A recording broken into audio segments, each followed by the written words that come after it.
La mocheté, c'est 90% de mauvaises décisions. J'en ai trop marre de voir des gens cracher sur le petit privilège, etc. Mais regardez la vérité en face. Les personnes vraiment 100% naturellement belles, donc sans soins, sans coiffeur, sans chirurgie, sans vêtements qui vraiment tu peux leur mettre un sac à patates, pas de maquillage et des cheveux en bataille, elles sont quand même belles. C'est genre 0,01% de la population. La plupart des personnes belles que vous voyez, c'est une beauté qui se travaille. Donc quand je vois des gens dire oui, moi j'y peux rien, je suis moche, non, c'est juste que tu fais aucun effort pour prendre soin de toi. La beauté, c'est 90% d'effort. La beauté, c'est si tu te maquilles, savoir qu'est-ce qui va bien à ton visage. C'est comment t'épiles tes sourcils si tu les épiles. C'est ta skincare. C'est comment tu prends soin de tes cheveux, comment tu coiffes tes cheveux, la coupe de cheveux que tu as. La couleur de cheveux que tu fais, si tu te décolores les cheveux, chez qui tu vas le faire pour que ça soit plus ou moins beau. Si tu te décolores les cheveux ultra mal, ça va être affreux. Ça va être en très grande partie les vêtements. Est-ce que tu portes des trucs qui te vont? Est-ce que tu portes des trucs qui te mettent en valeur, qui sont beaux, qui sont chics? Mais regardez la vérité en face, le petit privilège, c'est quelque chose qui se construit sur des efforts. Quasiment tout le monde peut avoir du petit privilège parce que vraiment il y a très peu de personnes qui sont belles à 100% naturellement. Pareil chez les hommes, c'est quelle coupe de cheveux tu vas avoir. Clairement, la plupart des mecs beaux, vous leur tirez leur belle coupe de cheveux et leurs fringues stylées, ils sont vraiment normaux comme absolument tous les autres mecs qui vont avoir des tenues normales et une coupe de cheveux genre très courte, basique. L'important, c'est comment tu prends soin de ton apparence. Il y a une énorme différence entre être belle et avoir le petit privilège, et je vous jure que quand vous comprenez ça, vous comprenez beaucoup de choses. Être belle, être même objectivement belle et avoir le petit privilège, donc pouvoir tirer des avantages de son physique, c'est deux choses qui n'ont rien à voir. Je vais vous prendre un exemple concret, parce que là, il y a beaucoup de gens qui sont en train de débattre sous les commentaires de mes anciennes vidéos sur Constance, sur le fait qu'elle aurait potentiellement été favorisée par la prod, comparée à une Marianne, etc., alors qu'elle était autant harceleuse que les autres. Et, certains disent que ouais, mais c'est parce qu'elle a le petit privilège, et je vois des gens qui disent mais quel petit privilège, elle est pas belle, etc. Beaucoup de personnes vont trouver des femmes comme Célia et Anita objectivement belles, genre vraiment, voilà, belles. Pourtant, je suis persuadée qu'une femme comme Constance aura plus le petit privilège que Célia et Anita. Après, ça veut pas dire que Célia et Anita n'ont pas le petit privilège. Je pense que ce sont des femmes qui ont aussi de leur côté le petit privilège. Mais ce que je veux dire, c'est que je pense que dans la société, une femme comme Constance sera toujours plus valorisée, plus mise en avant et arrivera à tirer beaucoup plus d'avantages dans différentes situations de sa beauté que des femmes comme Célia et Anita, dans des proportions différentes, parce que forcément Célia sera aussi énormément favorisée par rapport à Anita. C'est deux niveaux différents. Comme le fait que par exemple tu peux être grosse et être très belle, genre avoir un beau visage, tout le monde va te le dire, mais pas qu'un beau visage, même avoir un beau corps, tout le monde va te le dire, tu es extrêmement belle. Et pour autant te faire énormément discriminer par rapport à ton physique. Ça veut dire que concrètement, tu es belle, mais tu n'as pas le petit privilège parce qu'en fait, ton physique, tu arriveras difficilement à en tirer des privilèges. Et ça me fait penser à tous les débats autour de la femme noire, des faux cheveux, des perruques, etc. Il y a beaucoup de gens de très bonnes intentions qui vont dire aux femmes noires ouais, mais arrêtez de porter des faux cheveux, vous êtes plus belle avec vos cheveux naturels. Et franchement, moi je leur donne totalement raison.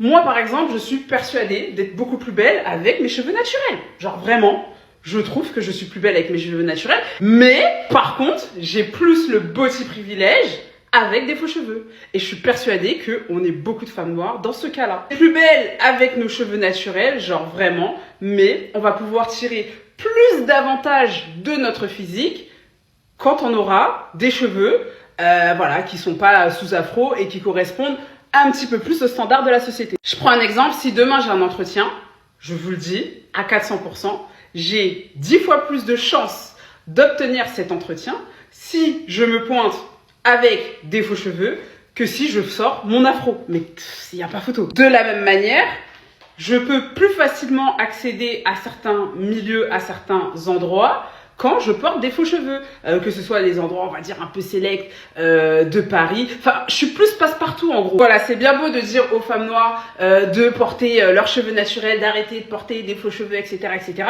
Et je suis même d'accord hein, avec ça, avec tout ce qui touche au retour au naturel, etc. Je pense qu'on gagnerait toutes à le faire, mais on peut pas faire comme si nos expériences, parfois aussi, ne conditionnent pas le fait qu'on a du mal à aller vers ce retour. Les femmes les plus belles, celles que clairement quand on les voit, on se retourne dans la rue tellement elles sont magnifiques Eh bien tout simplement c'est les femmes les plus seules. Les femmes qui se disent mais je suis assez jolie etc. Pourquoi personne ose venir me parler, que ce soit d'un point de vue sentimental ou même amical. Les femmes considérées comme élégantes, séduisantes, etc. Vous voyez celles qu'on voit sur les réseaux sociaux, typiquement en vrai, je suis une personne hyper sociable, hyper extravertie et donc du coup j'ai été amenée à croiser vraiment des très très belles femmes. Et quelque chose que j'adore faire en fait, c'est de deviner, c'est que quand je vois une femme, je me dis mais quel type de personne elle attire. Et justement j'avais croisé une très belle femme et en fait elle m'expliquait qu'en réalité, en fait personne n'osait lui parler, elle avait très rarement des interactions. Je vous promets que les femmes qui sont magnifiques en général, elles n'ont pas beaucoup d'amis et très souvent elles sont célibataires. En général également, les femmes elles vont être considérées comme hautaines. Les personnes elles partent du principe que comme cette personne là est extrêmement belle, extrêmement jolie, elle est extrêmement sollicitée. Sauf que du coup, cercle un peu vicieux pour la personne, ce qui fait que du coup elle est complètement seule. Mais dans tous les cas, je vais faire une deuxième partie sur le revers de la médaille du beauty privilège parce que le beauty privilège c'est un sujet qui est hyper intéressant et je pourrais en parler pendant des heures. Et suivez-moi sur Instagram, je suis 5 signes que tu es une personne très attirante, c'est parti. Signe numéro 1. Les gens te regardent tout le temps et souvent dans la rue, mais vraiment tout le temps. Et ça arrive tellement souvent que tu l'as banalisé. Tu sais très bien qu'à chaque fois que tu mets un pied dehors, tu vas attirer tous les regards de manière évidente. Et si jamais tu t'en rends pas compte, je crois que tes amis ont dû te le dire 1 million de fois. Signe numéro 2. Les gens changent de comportement en ta présence. Tu vas remarquer en fait que les personnes te traitent vraiment très différemment des autres, très différemment. C'est-à-dire qu'avec toi, ils seront peut-être un petit peu plus polis, un peu plus serviables. Certains d'entre eux seront même nerveux, voire intimidés en ta présence. Et ça, c'est parce que quand je trouve une personne belle, bah, tu auras envie de lui plaire forcément. Donc tu vas agir un peu différemment avec elle pour lui donner une bonne impression, pour en savoir plus, etc. Signe numéro 3. Tu vas très naturellement devenir le centre de l'attention. Et ce, même malgré toi. Par exemple, lors d'un apéro avec un groupe d'amis, tu vas te rendre compte que lorsque tout le monde se présente, chacun discute, etc., très naturellement, la discussion va commencer à tourner autour de toi. Tu vas tout de suite devenir le centre de la discussion. On va un peu plus t'écouter que les autres, on va mettre ton avis. Tu vas être souvent en fait interpellé. Et ça, c'est parce que tu es une personne attirante, justement. Parce que quand tu es attiré par une personne, elle va attiser ta curiosité. Et du coup, tu vas demander un petit peu qui elle est, d'où elle vient, etc. Signe numéro 4. Les gens sont toujours super étonnés d'apprendre que tu as des complexes. Parce que oui, évidemment, tu es tellement belle ou tellement beau que tu ne peux pas avoir de complexe. Limite, t'es illégitime d'en avoir. Parce qu'on sera choqué, on va se dire, mais attends, belle comme elle est ou beau comme il est, a des complexes. Mais tu as des complexes, toi. Tu auras souvent ce genre de réaction lorsque les gens apprennent que tu as des complexes. Si tu as expérimenté déjà ça et les 3 autres signes, tu peux déjà te considérer comme une personne extrêmement attirante, ou alors tag la personne à qui tu penses qui, elle, est certainement une frappe atomique qui ne se rend forcément pas compte. Tout dernier signe, les bébés vous aiment beaucoup. Les études ont démontré que les bébés étaient naturellement attirés par les belles personnes. Et en général, quand un bébé trouve quelqu'un beau, soit il te regarde comme ça pendant longtemps et les bouche bée, soit il va beaucoup te sourire. Tu vois ? Si tu as déjà expérimenté ça avec un enfant, ça plus les 5 signes que je viens de citer, tu peux te considérer comme une personne extrêmement attirante. Et j'espère pour toi qu'à ce moment-là, tu as repris confiance en toi et que tu es maintenant au courant de la personne que tu es, parce que visiblement tu es quelqu'un. Si t'es belle, jolie ou même juste un peu mignonne, t'as vraiment intérêt à devenir une connasse, une bitch et vite fait. Et pas pour faire genre, hein, pour survivre, parce que sinon tu vas te faire bouffer toute crue. Tu sais comment tu sais que t'es jolie ? C'est quand tu reçois des compliments, même des enfants. Quand tu te regardes dans le miroir, tu le sais, t'as des yeux aussi comme tout le monde. Mais surtout, quand ton visage déclenche chez les autres des insécurités. Quand t'as même pas besoin d'ouvrir la bouche pour faire chier en fait. T'es belle, et c'est pas toi qui décides. C'est la haine gratuite qu'on te balance à longueur de journée à la gueule. Et aujourd'hui, si tu plains le minimum, t'es pas vu comme une personne. T'es vu comme un putain de miroir. Il y a un miroir qui renvoie toutes les insécurités et les complexes de merde des autres. Et devine quoi, personne n'aime se regarder en face. Donc ils vont te détester, te haïr gratuitement, salement, juste parce que t'existes et que tu respires le même air qu'eux. Tu crois que si t'es gentil, douce et solaire, on va t'aimer ? Non. Plus t'es douce, plus on va te marcher dessus. Parce que dans leur tête, t'es déjà trop au-dessus, en fait. Alors ils vont chercher la moindre petite putain de faille, comme des vautours. Genre t'as pas répondu dans leur thé hautaine, t'as pas souri, t'es froide, t'as posé des limites, t'es hystérique, ils veulent que tu sois parfaite, quand eux vivent en brouillon. Genre ils te scannent comme un objet, te jugent avec des codes qui tiendraient même pas 1 minute. Et plus t'es belle, plus ils veulent t'arracher ta couronne. Même si toi, de base, t'avais pas demandé à la porter. T'as rien demandé. Mais c'est eux qui t'ont mis sur un trône juste pour avoir une meilleure vue quand ils vont te pousser dans le vide. C'est un truc de fou quand même. Alors ouais, mets du venin dans tes veines, pas pour faire la bad bitch, pas pour être une cible facile, mais parce qu'aujourd'hui, être douce, c'est comme saigner dans une piscine pleine de requins ou de piranhas. Genre, et le pire, c'est que t'auras beau marcher sur des œufs, Et genre, t'accusons quand même d'avoir cassé les coquilles. Genre, tu respires trop fort, tu déranges, tu souris trop, tu provoques, tu brilles un peu, tu déclenches des crises existentielles, t'es une tana. Genre, être gentil, ça te sauvera pas. Ça fera juste de toi une proie bien dressée, un putain de bouc émissaire. Et tu veux pas être une bad bitch, ok? Je te dis pas d'être méchante, mais sois une meuf tactique, tranchante, sélective. Sois une meuf avec des pics sur la carapace. Parce que t'es vraiment obligé de te protéger, hein. Parce que dans cette jungle, c'est pas la gentillesse qui sauve, c'est la distance qui mord. On t'a appris à être poli, gentil, agréable, mais le monde, lui, il est pas poli. Il t'arrache les plumes dès que tu voles un peu trop. Alors ouais, sois une connasse, quand il faut, mais pas une connasse gratuite. Pas besoin d'être vulgaire, mais une connasse stratégique, sélective, affûtée. Apprends à être gentil seulement avec ceux qui le méritent et distribue ta gentillesse comme une carte de crédit avec plafond. Genre vraiment. En tant que très belle femme, j'aimerais témoigner des avantages et des désavantages d'être une très belle femme. Eh ben non, aujourd'hui, on va parler du ugly privilège. Et oui, il y a des avantages à avoir un physique ingrat. Tu vois, les filles super belles, quand elles se lèvent certains matins où ça va pas, tu vois, elles sont chafouins, tu vois, elles se trouvent pas ouf et tout. Alors que quand t'as une tête de beluga, je te garantis que l'inverse n'existe pas. Il y a pas des matins où tu te lèves, tu dis, ouais, je suis trop belle ce matin et tout, j'ai glow up. Non. Tu fermes ta gueule et tu restes dans ton glow down, je te le garantis, y a pas de surprise. Il y a très peu de chances qu'une meuf comme moi prenne un jour un Tana dans les commentaires. Même le Tana Eco Plus, il est hors de portée. Même le Tana camionneur Eco Plus, ça n'arrivera jamais. Jamais. Le tonneau ne m'étonnerait pas, par contre. Soyons lucides.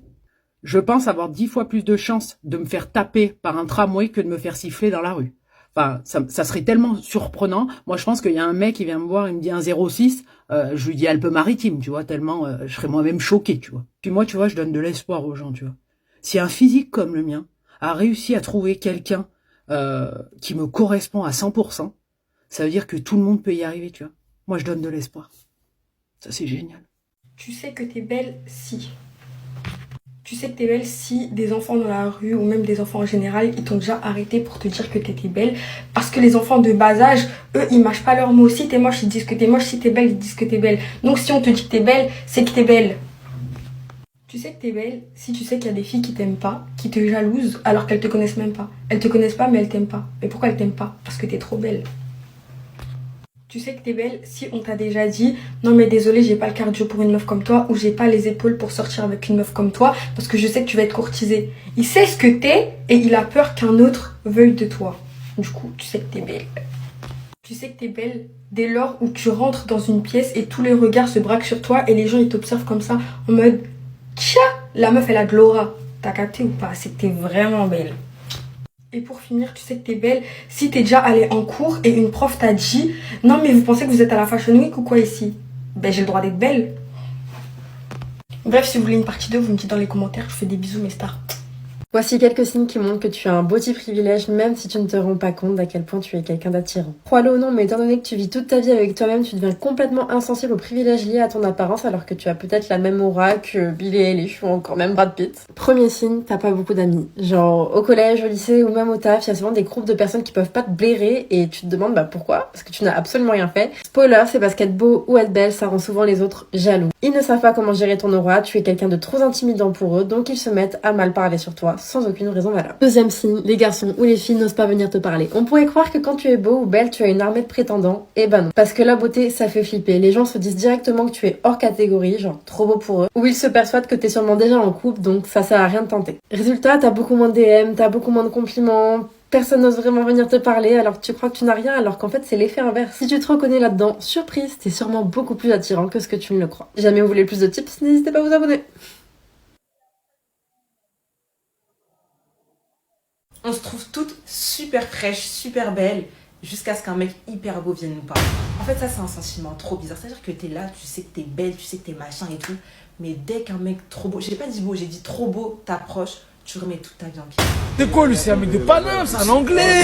C'est quoi, hein? C'est quoi? C'est un hollandais. C'est quoi? Je sais qu'en tout cas, je suis comme ça, c'est-à-dire que je commence à me dire, mais oui, ok, je suis belle, mais vas-y, c'est pas compliqué de trouver des meufs plus belles que moi. Pourquoi tu viens me parler à moi? Parce que, ok, je me trouve belle, mais tu pourrais avoir n'importe qui, et parmi le n'importe qui là, c'est moi.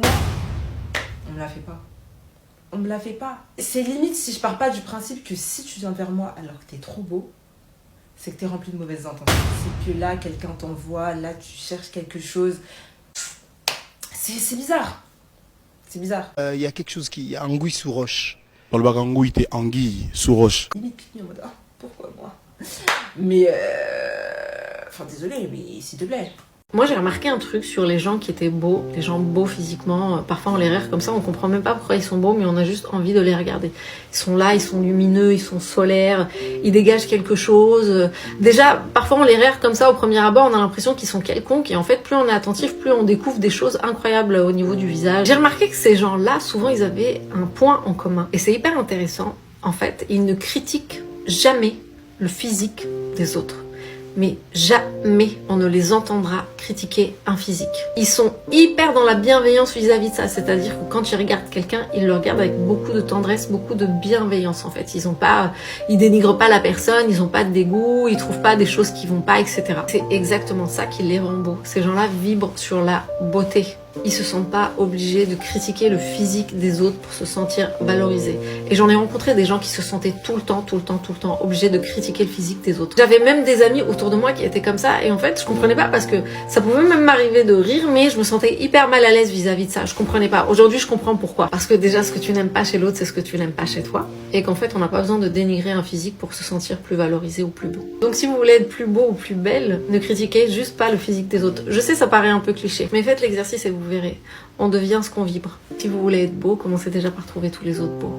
On peut parler des mauvais côtés du beauty privilege. Le fait d'être attirant ou attirante aux yeux de la société, ça a d'énormes avantages dans certaines situations. On parle le moins, c'est tous les désavantages et les mauvais côtés du beauty privilege. J'en par les personnes qui manquent de confiance en elles, que ce soit des femmes ou des hommes, vont te détester gratuitement ou essayer de te descendre. Les femmes seront jalouses et certains hommes seront dans une espèce de compétition avec vous. Et si vous vous trouvez dans une situation où vous dépendez de ces gens-là, s'ils exercent un métier ou vous avez besoin d'un service de leur part, à ce moment-là, ils vont vous rendre la vie difficile. Par exemple, j'ai déjà eu affaire à une coiffeuse qui refusait de me faire la couleur que je voulais sous prétexte que ce n'était plus à la mode.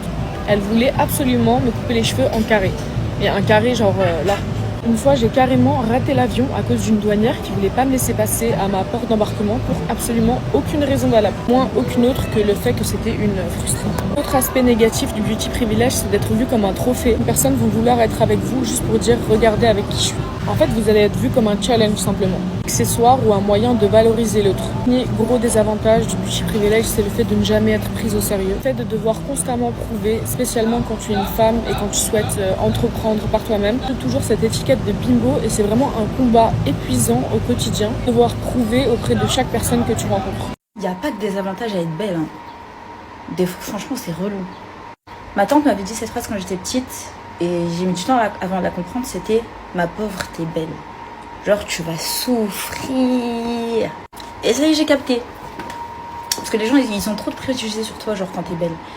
Il y a de l'empathie en moins quand t'es belle. On va moins te comprendre. Tu racontes tes petites failles, ça arrange. Ça les nourrit. Tant mieux. Ah, elle est belle, mais il y a des soucis. Cool. Ouais, génial. Le monde est méchant avec les gens beaux. Les filles belles, en tout cas, en particulier. Je parle pas au nom des hommes, j'en suis pas un. Mais, exemple, tout bête aussi, il y a ce truc de... exemple, t'es une belle fille, et ben, tu rencontres une autre meuf, genre, admettons, vous êtes avec un groupe de potes, bam, ton groupe de potes rencontre un autre groupe de potes, mais tu peux te mettre le doigt dans les... Hein, avant qu'elle te dise bonjour. Combien de fois c'est moi qui dois aller vers la personne et dire bonjour, comment, genre tous les mecs on dit bonjour à tout le monde, genre les meufs disent bonjour aux mecs, les mecs se disent bonjour entre eux, et les meufs se calamènent pas. J'ai pas compris ça. Enfin, je sais pas, on se dit bonjour, on est des êtres humains, on se voit, non, tu me vois, salut, ouh. J'existe, je ne suis pas transparente et je ne risque pas de te manger. La beauté fait pas que je suis cannibale, c'est ça. Donc ouais, non, il y a pas mal de circonstances où c'est chiant, hein. Il y a des vrais haters quand t'es belle dans la vie, hein. Tu peux pas faire un pet de travers parce qu'on est trop content d'apprendre tel truc sur toi ou pas, etc. Et puis ça amplifie des choses et nanani, mais parce que c'est trop intéressant la vie d'une meuf belle. Ça peut paraître hyper autant ce que je dis, mais je vous jure, je le pense. Je vous jure, je le pense et je sais pas s'il y en a qui me comprendront, qui ont déjà fait ce constat et qui ont même agi et ajusté leur comportement par rapport à ça. Moi, je sais que je suis belle et gentille et je suis encore belle et gentille. J'attends ce moment où je serai une garce. Parce que ça paie pas des fois. Ça paie pas, franchement. Ça vaut pas la peine. Voilà.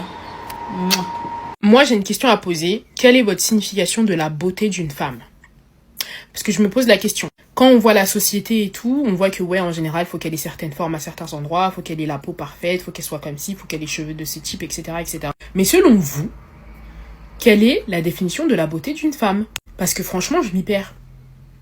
Voilà, je m'y perds. Là, on enlève le cadre où oui, on se trouve belle soi-même, oui, on se trouve beau soi-même. On enlève ce cadre-là. C'est vraiment, I need to understand from you guys. Quand je vais partir en Angleterre, faudra pas être choqué. Intelligent les gens en bas. Pardon, j'ai débordé. Voilà, c'est un peu mon côté anglais qui ressort, tu vois. Elles sont un peu crazy, a little bit crazy, you know, and sometimes I'm like... Mais bref, tout ça pour savoir, parce qu'en fait, moi, je pars du principe que, vraiment, chaque femme a son point de beauté, enfin, un point qui fait d'elle une belle femme, pardon, c'est dur le français. Et je vois que souvent, les gens complexes par rapport à des choses qui sont normales, tu vois. Je sais que, par exemple, moi, j'ai ma poitrine, le haut de ma poitrine qui est très clair, parce qu'il est jamais exposé au soleil, alors que là, et mes bras, c'est exactement la même couleur, sauf là. Du coup, quand je me maquille, voilà. Et je sais que par exemple, ça pour des personnes, c'est ultra moche. Et je sais que même moi, pendant un long moment, j'étais en mode, ah, mais c'est pas beau. Alors qu'en fait, I'm like, that's my skin. So, et even sometimes, I'm like, okay, I have to find a solution. And after I'm like, no, that's great. But you know, it's hard, but we continue to deal with it. But that's, voilà, à force de faire l'anglais, ça a bugué. But that's just the point. So, let me know. Et quand t'es une meuf, t'as pas le beau petit privilège. Oh là là, comment la vie elle devient plus dure. Déjà, nous, on est des garçons, bon. On n'est pas top, mais on sait faire rire, ça veut dire ça. On peut se débrouiller un peu. Mais quand t'es une meuf, dans la vie courante, c'est chaud. J'ai vu des exemples sous mes yeux. Hein. J'avoue, ça m'a fait mal à certains moments. Par exemple, t'es au restaurant. On rentre dans le restaurant, le patron du restaurant, tu connais, il nous apporte. Il y a un groupe de meufs devant nous. Il y a 3 missiles. Et deux meufs qui correspondent pas aux normes de la société. Elles sont, pour les gens, elles sont moches, mais moi, je trouve que personne n'est moche. Le patron, il ouvre la porte aux trois babies qui sont d'art. Et les autres qui correspondent pas aux normes de la société, ils ferment la porte carrément sur eux. Ah! T'as quoi d'autre? On est dans les transports. Ligne, comment ça s'appelle? Erreur A. Personne n'a les passes Navigo. Parmi ça, les contrôleurs, ils mettent une amende à tout le monde. Sauf une petite brune. D'art de ouf. C'est là, en fait, je me suis dit, ah, pourtant, il y avait plein d'autres femmes dans le wagon. Il a mis l'amende à tout le monde, tonton, grand-père, La seule baby, il lui a pas mis l'amende. C'est là que j'ai compris que, vas-y, la vie, en vrai, elle pouvait être différente. Tu vois une meuf, une raclée, en fait, une bombe, elle tombe dans la rue. Tout le monde s'empresse de la ramasser. Une femme un peu qui correspond moins aux normes de la société, personne ne l'a ramassée. T'as vu, moi, malgré que les gens ils pensent que je suis un misogyne, je suis contre les femmes. Moi, au fond de moi, t'as vu, je suis féministe. C'est des trucs que je peux pas tolérer quand je vois ça de mes propres yeux. Ça me met hors de moi. Non, en tout cas, courage à... Tout le monde est beau et belle. C'est pas parce qu'il y a une meuf, elle est plus belle qu'une autre que je dois te comporter différemment.